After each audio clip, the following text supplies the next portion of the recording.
चाषी भाई नमस्कार। जबे भी आपण माने चाष करिथिबे काकुडी हो जह्नी हो कलरा हो सेथिरे आपनको बहुत बड़े गोटे समस्याटी देखा जाउथिबो किंतु सेटा एक्चुअली समस्या नुह। बहुत सारा चाषी भाई माने ताकू रोग बोली भावंती। आपण माने देखिथिबे पत्र गुड़िक हलदिया हो जाती तो अधिकांश चाषी भाई माने भावंती जे एटा रोग कारण होची एटा रोग लागी गला बोधे तो से माने औषध आनिक पूरा मारी चलती दबाई तो सेमिति करिल तो फसल तो ठीक हुएनी फसल भी नष्ट हो जाए आउ ଆପଣଙ୍କ ମାନେ ପକେଟ ବି ଢିଲା ହେଇଯାଏ ତ ସେଇଟା କାରଣକୁ ଆମକୁ ବୁଝିବାର ଅଛି। ତ ଦେଖନ୍ତୁ ଆମକୁ ମୁଁ ତ ବହୁତ ବଡ଼ ଚାଷୀ ନୁହେଁ କି କୌଣସି କୃଷିବିତ୍ ବି ନୁହେଁ ତ ଯେତିକି ମୁଁ କରେ ସେତିକି ଆପଣମାନଙ୍କୁ କହିଥାଏ ଯେଉଁଟା ଆମେ ଚାଷରେ କରିପାରିବା ଯେଉଁଗୁଡ଼ିକ ମାନେ ଭଲ ଜିନିଷ ସେଗୁଡ଼ିକ ମୁଁ ଆପଣମାନଙ୍କୁ କହିଥାଏ। ଭଲ ଖରାପ ଯେଉଁଗୁଡ଼ିକ ମୁଁ ନିଜେ କରିଥାଏ ସେଇଟା ଆପଣମାନଙ୍କୁ କହିଥାଏ। ତ ଯେତେବେଳେ ଆପଣଙ୍କ ଫସଲ ହଳଦିଆ ହଳଦିଆ ଦେଖାଯାଉଥିବ ଆପଣମାନେ ଦେଖିବେ ଯେ ତ ସେତେବେଳେ ଆପଣ ମାନେ କଣ କରିବେ କିଛି ମାନେ ନା ଫଙ୍ଗିସାଇଡ୍ ନା ଇନସେକ୍ଟିସାଇଡ୍ ସେଇଟା କୌଣସି ରୋଗ ନୁହେଁ। ଅଧିକାଂଶ ଜହ୍ନି ଚାଷରେ ସେମିତି ସମସ୍ୟାଟି ଦେଖାଦିଏ ମାନେ ଜହ୍ନି ଗଛ ଗୁଡ଼ିକ ଦେଖିବେ ପତ୍ର ଗୁଡ଼ିକ ହଳଦିଆ ହେଇଯାଇଥିବ କିନ୍ତୁ ସେଥିରେ କୌଣସି ରୋଗ ଫୋଗ ନଥିବେ କିନ୍ତୁ ପତ୍ର ଗୁଡ଼ିକ ହିଁ ହଳଦିଆ ହେଇଯାଇଥିବ ମଞ୍ଚା ସାରା ପୁରା ହଳଦିଆ ହେଇ ପଡ଼ିଯାଇଥିବ। ମୁଁ ବହୁତ ସାରା ଚାଷୀ ମାନଙ୍କର ଦେଖିଛି ଯେ ସେମାନଙ୍କର ସେମିତି ହୁଏ ସେମାନେ ଔଷଧ ଆଣିକି ସ୍ପ୍ରେ ମାରନ୍ତି। ତ ଔଷଧ ଦେଲେ କେମିତି ଠିକ୍ ହବ ତ ସେଇଟା ହିଁ ଆପଣମାନଙ୍କୁ କହୁଛି। ଏମିତି ଯେଉଁ ଗଛ ଗୁଡ଼ିକ ଆପଣଙ୍କର ମାନେ ଯେତେବେଳେ ଏମିତି ଆପଣ ହଳଦିଆ ହଳଦିଆ ଦେଖିବେ ତ ଆପଣ ସେଥିରେ ମାନେ ବିଚଳିତ ହେବାର କିଛି ନାହିଁ। ସେଇଟା ହେଉଛି ମାଗ୍ନେସିୟମର ଅଭାବ ମାଇକ୍ରୋନ୍ୟୁଟ୍ରିଏଣ୍ଟର ଅଭାବ। ତ ସେଥିପାଇଁ ମୁଁ ଆପଣମାନଙ୍କୁ କହିଛି ଯେଉଁ ଆଜିର ସ୍ପ୍ରେ ମଧ୍ୟ ଦେଉଛି ମୁଁ ତ ମାଗ୍ନେସିୟମ୍ ସଲଫେଟକୁ ଦିଅନ୍ତୁ ଆଉ କିଛି ମାଇକ୍ରୋନ୍ୟୁଟ୍ରିଏଣ୍ଟ ତ ମୁଁ ସାଇ ପାୱାର ପ୍ଲସ୍ ନେଇଛି ଆଉ ଗୋଟେ କଣ ମାଇକ୍ରୋନ୍ୟୁଟ୍ରିଏଣ୍ଟଟା ସେଇଟା ନେଇଛି। ତ ଆପଣମାନେ ଯେକୌଣସି ମାଇକ୍ରୋନ୍ୟୁଟ୍ରିଏଣ୍ଟ ନେଇପାରିବେ ଯେଉଁଗୁଡ଼ିକ ଭଲ ଡୁପ୍ଲିକେଟ୍ ନୁହଁ ସେଗୁଡ଼ିକ ନେଇପାରିବେ ଆରାମସେ।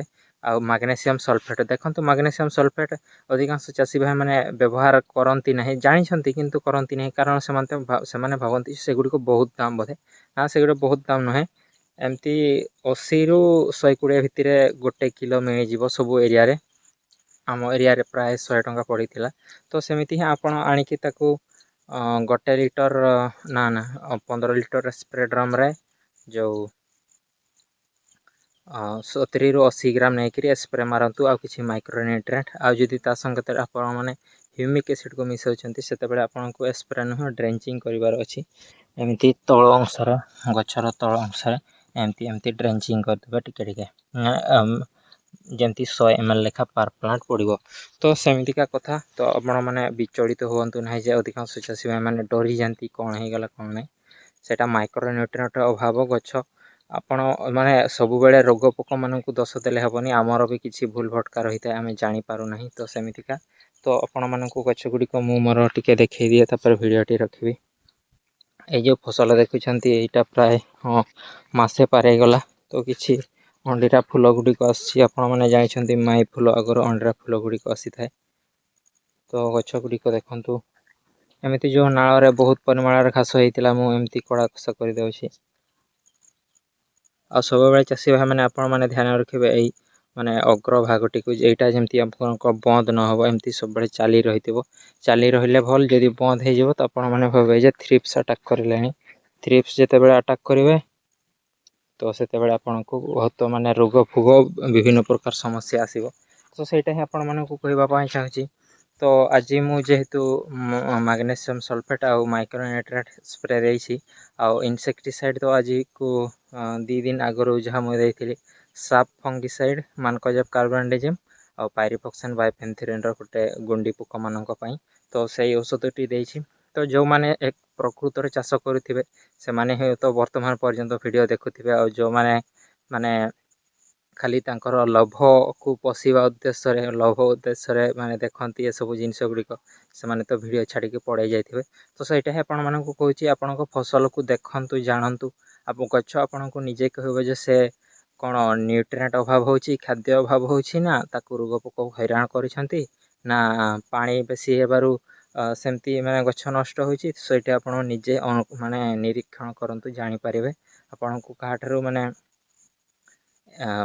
ପଚାରିବାକୁ ହବ ନାହିଁ ଯେ ଏମିତି ହେଉଛି ସେମିତି କାହା ଗୁଡ଼ ଧରିବାକୁ ପଡ଼ିବ ନାହିଁ ତ ନୂଆ ନୂଆ ଯେତେବେଳେ ଥିବ ସେତେବେଳେ ଆପଣଙ୍କୁ ଲୋକମାନଙ୍କର ଗୋଡ଼ ବି ଧରିବାକୁ ପଡ଼ିପାରେ କିନ୍ତୁ ଯେତେବେଳେ ଆପଣ ଦେଖିବେ ଶିଖିବେ गोटे सीजन 2टा सीजन 3टा सीजन करेंगे तो निजे भी किसी जिनस जानीपर। तो सेमितिका कथा बेसी समय को आपणकर नेबी नहीं कारण आपणकर माने किसी मूल्यवान समय चाषी मानकर माने बहुत काम माने स्प्रे मारिबा फल तोड़िबा आहरी कोड़ा खसा करबा आहरी विभिन्न प्रकार काम रही है। तो सेमिति ही मु जहाँ आपण मानक कही मु फसल जो लगेछि आ मो देखिक जदि अन्य चाषी भाई मैंने लगे तो से कौन सी हैरान हरकत न पड़े। तो सेटा ही मोर चेष्टा रही है। तो से माने यही पद्धति गुड़िक करंतु देखिबा फसल निहाती भल चलिबो। तो आज वीडियो एतिकी रही नमस्कार।